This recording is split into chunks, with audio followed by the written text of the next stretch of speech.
Assalamualaikum warahmatullahi wabarakatuh. Selamat malam, Syekh Mutakin, Mbak Mur, dan yang lain teman-teman. Terima kasih atas kesempatan malam hari ini.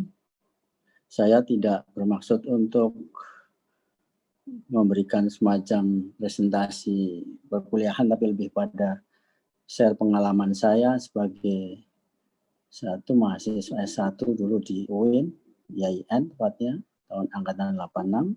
Di sini ada beberapa angkatan 86 yang ikut, Mbak Inayah, ada Mas Warli, ada Mas Trijaka, ada siapa lagi yang lain.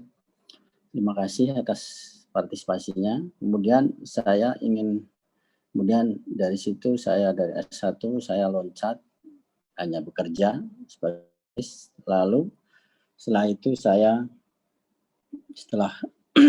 capaian jadi jurnalis, saya masuk ke S2 dan akhirnya ke S3.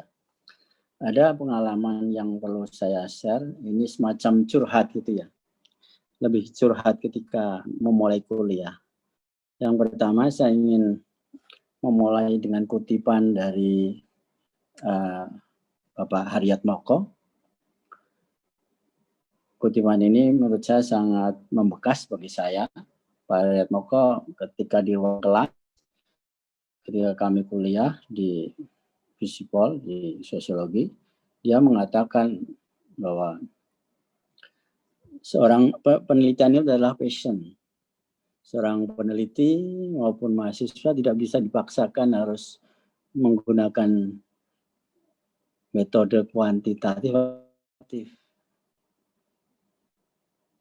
Kalau saya dipaksa untuk meneliti dengan pendekatan empiris kualitatif atau kuantitatif, saya tidak bisa. Saya lebih nyaman meneliti teks dengan metode wacana kritis.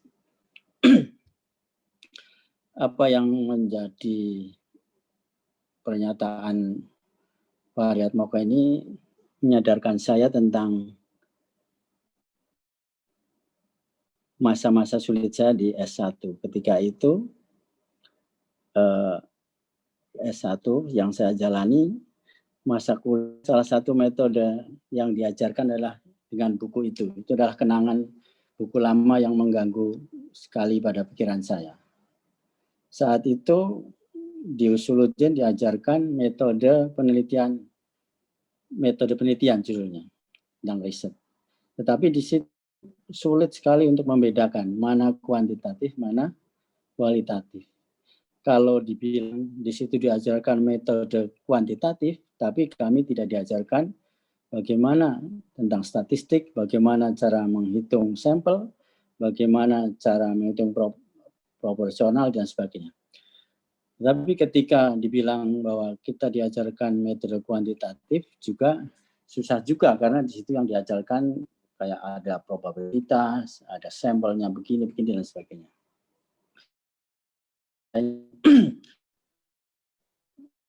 Baca ulang tentang kegelisahan saya itu. Yang pertama saya ingin mengulangi yang berhubungan saya pahami ini setelah memasuki kira-kira kuliah S2 baru saya mulai mengerti apa yang diajarkan di fakultas dulu di UIN. Pertama bahwa ada cara pendekatan kaidah berpikir menuju pengetahuan yang pertama adalah secara objektif atau sering kali kita lihat dengan penelitian objektif. Ini adalah penelitian yang tadi yang saya singgung sebenarnya adalah model penelitian yang diajarkan di ketika semester 5 kalau nggak salah, tentang metode penelitian di fakultas, yaitu tentang riset waktu itu. Waktu itu kalau A begini maka B begini. Artinya di situ diajarkan tentang bagaimana tentang epistemologi pendekatan positivistik dalam penelitian agama. Lalu kemudian lanjut saja Mbak. Saja. Kemudian muncullah kemudian pemahaman yang kedua tentang cara berpikir subjektif. Nah, cara berpikir subjektif ini tidak banyak disinggung juga ketika kita kuliah di waktu itu ya, saya nggak tahu sekarang. Ini adalah satu pendekatan subjektif atau idealis yang berbasis pada paradigma positifistik. Artinya di situ kita menilai tidak seperti model hitam putih seperti tadi, tapi ada dimensi subjektivitas yang akan muncul. Dan ini adalah lebih ke arah yang disebut kualitatif waktu itu. Kalau disingkat, maka hasil dari pendekatan subjektif ini, kalau saya baca yang sekarang itu muncullah apa yang model penelitian agama yang normatif tadi. Normatif deskriptif, lanjut Mbak. Kemudian historis empiris, lalu ada kritik filosofis. Pendekatannya ada teologi normatif, ada fidelistik, subjektivisme, apologis, ilmiah objektif, atau sejarah agama. Ini sepintas tentang bagaimana untuk memahami pendekatan pengetahuan secara kualitatif dan kuantitatif atau positifistik dan pascal positifistik. Lanjut Mbak, kita singkat aja. Kemudian saya berpikir bahwa saya mengalami kesulitan untuk meneliti secara tadi apa yang diajarkan di kampus. Sejak awal saya tidak pernah tertarik dengan seperti objek tentang lembaga agama atau apa, tapi saya lebih tertarik tentang bagaimana isu-isu yang kontemporer. Maka waktu mau skripsi saya mengajukan beberapa tema, misalnya tentang profetisme, kemudian tentang relativisme agama atau tentang itu saya sadari sebagai bagian dari passion saya itu adalah bukan di penelitian kuantitatif atau kualitatif. Maka saya disitulah sebenarnya waktu itu sebenarnya saya tertarik dengan apa yang dikenal dengan penelitian kritis sekarang ini. Nah, penelitian kritis ini nanti ada kaitannya dengan poststruktural, yaitu ada aspek yang berbeda.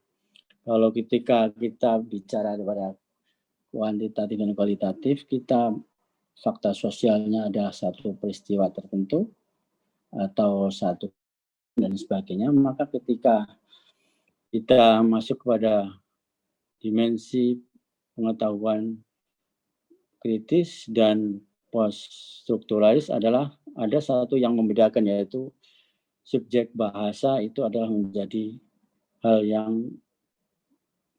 atau inti untuk memasuki penelitian itu. Di situ bahasa bisa diaksentuasikan dalam bentuk teks. Teks itu macam-macam, bisa teks media, teks agama, misalnya tentang hadis, tentang ayat-ayat Al-Quran dan konteks sosialnya, atau tentang hal-hal lain yang berkaitan dengan bahasa. Tetapi yang perlu dipahami, saya penelitian kritis tentang teks itu tidak selalu konteksnya adalah bahasa.